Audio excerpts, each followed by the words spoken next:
So for today's video, magluluto tayo ng adobo sa asin. So yung karne natin, 3/4 yan, okay? Tapos mayroon tayo ditong asin, laurel, magic sarap, crack na paminta. Tapos, ayan, tubig. 1 cup of water para sa 3/4 na karne. Okay, let's start. Luto na tayo. Subukan na natin ang salan. Ayan. So, hinay ko muna siya. Okay? So, ilagay na natin yung karne. So, ito yung karne. Ayan.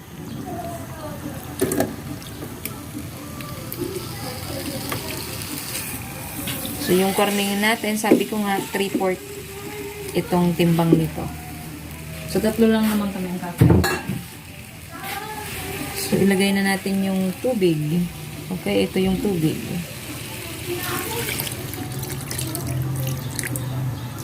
Ayan.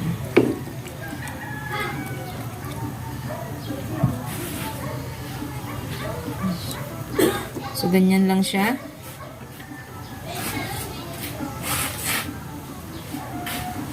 Lagay na natin agad yung laurel and asin.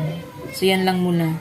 So, pag medyo nag-dry na siya, lagay na natin mamaya yung magic sarap at saka yung paminta. So, ang purpose nito, kaya nilagay ko na yung laurel tapos asin para maano na yung aroma niya. Mabango na. Tapos yung asin naman, mag-flavor na yung alat, di ba? Kaya nga, adobo sa asin. Kasi pinaka main ingredient natin is yung asin. Okay? Takpan natin.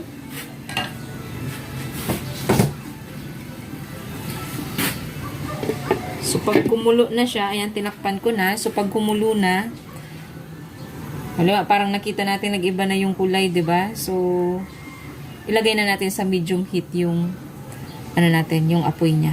Okay po? So, after 2 minutes, kumulo na siya agad. See? Yan. So, haluin na natin. Tapos, medyo hinaan na natin yung apoy niya. So, yung tubig ko dito is 1 cup lang. Okay? Yan. Minix ko lang.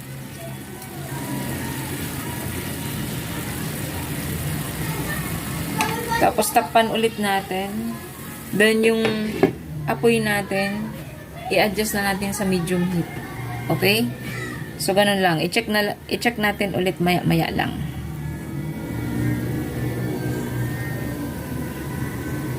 A few moments later. So, ayan. After 7 minutes na nakasalang, kasalang na siya sa apoy, di ba? So, i-mix na natin to. So, ang apoy natin is medium heat lang po. Okay? So, ayan. Marami pang water. So, tama lang ang tubig na yan hanggang sa lumambot itong karne natin.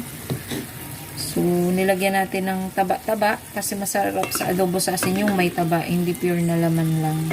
Kasi hindi mo siya ma-appreciate masyado pag may pag pure na laman. So, mas maganda may taba talaga. Ayan. So, takpan ulit natin. Then, i-check natin later. So, bali, 7 minutes na siyang nakasalang.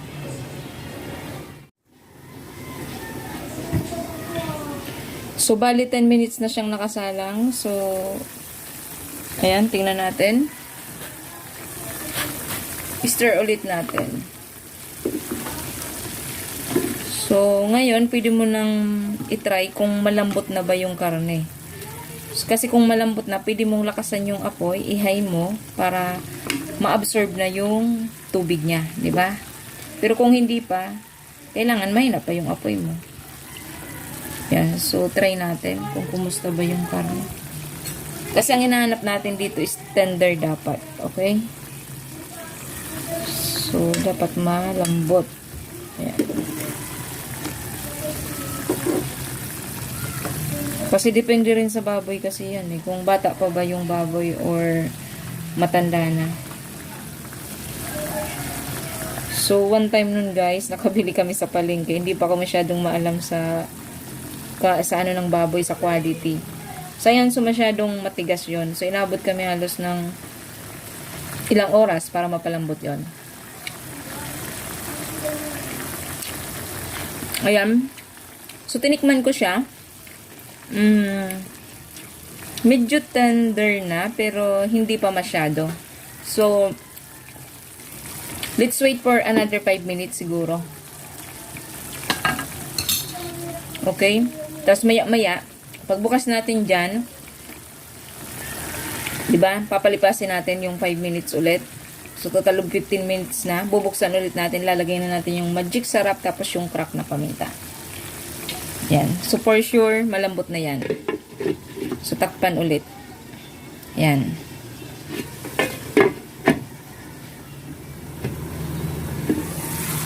So, after 16 minutes, ayan. So, sabi ko 15 minutes buksan. So, ano ko yung timer.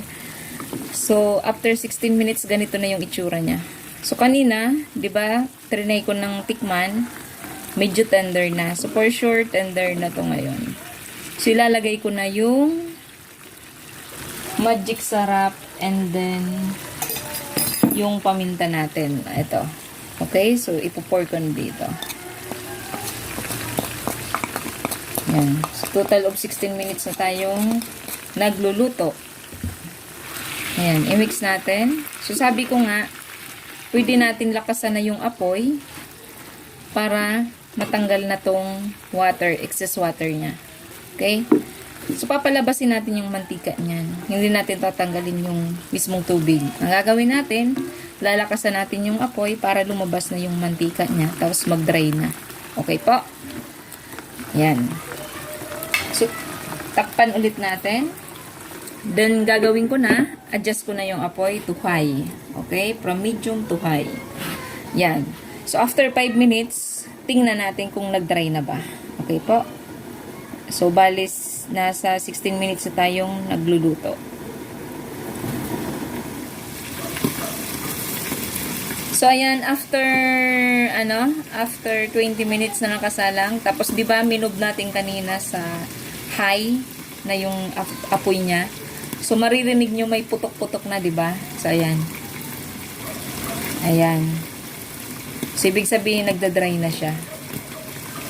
So, pwede natin itong buksan. So, takot ako guys, ha? Takot ako sa tilamsik ng mantika. So, ang ginagawa ko, if ever buksan ko yan, papatayin ko yung apoy. Ayan. So, patayin ko muna yung apoy.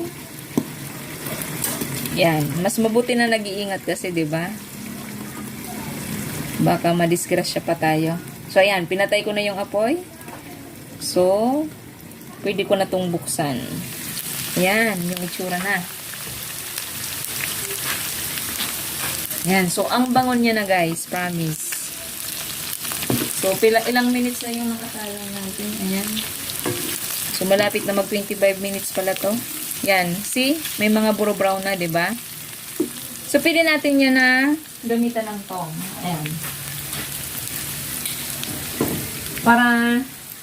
Para ma-achieve natin yung kulay gold na hinahanap natin. So, pwede natin gamitan ng tong. Yan. Yung iba wala pa. Yan. Para yung mga may gold na, hindi na siya parang masunog. Hello. So, ayan, nabalik ko na siya. O, diba? So, may mga brown na yung iba. So, takpan ulit natin. Tapos, buhayin natin yung apoy ulit. Yan. So, i-high heat ko siya. Okay? I-high ko yung apoy natin. So, let's check another pakalipas ng at least 3 minutes siguro pwede na. Ayan.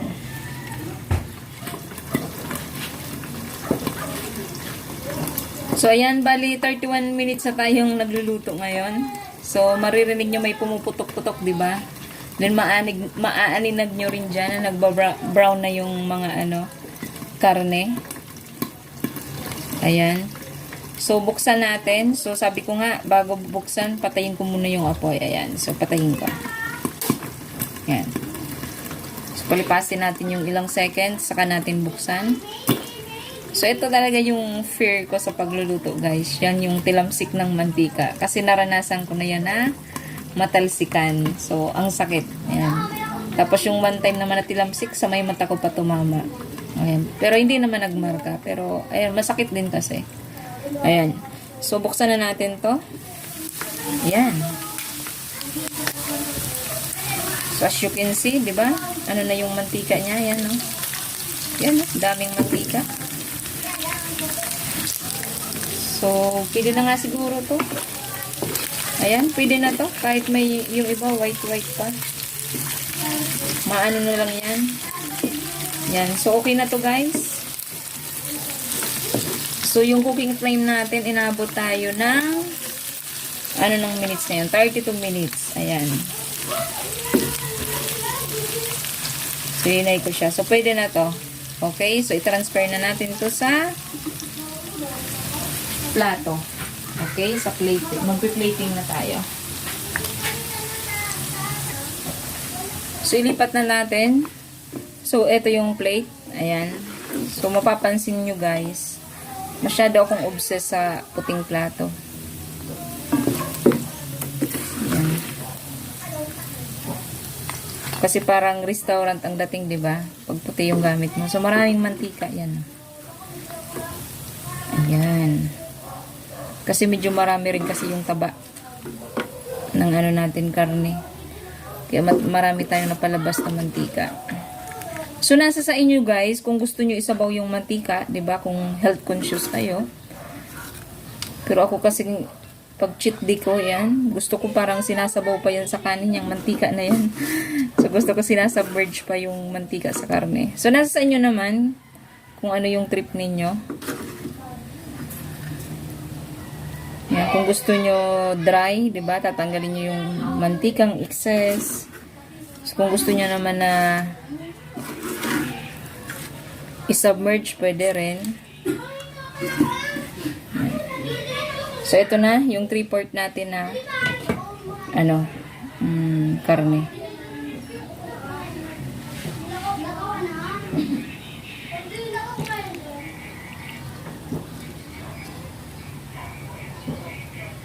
So, ayan. Pinor ko yung mantika. Kasi sabi ko nga, gusto ko may mantika siya. Kasi malasa yung mantika niyan, guys. Medyo maalat na something. Pero okay siya. So, ito na yung adobo sa asin natin. Ayan. Sobrang maingay sa background ko, guys. Ayan po.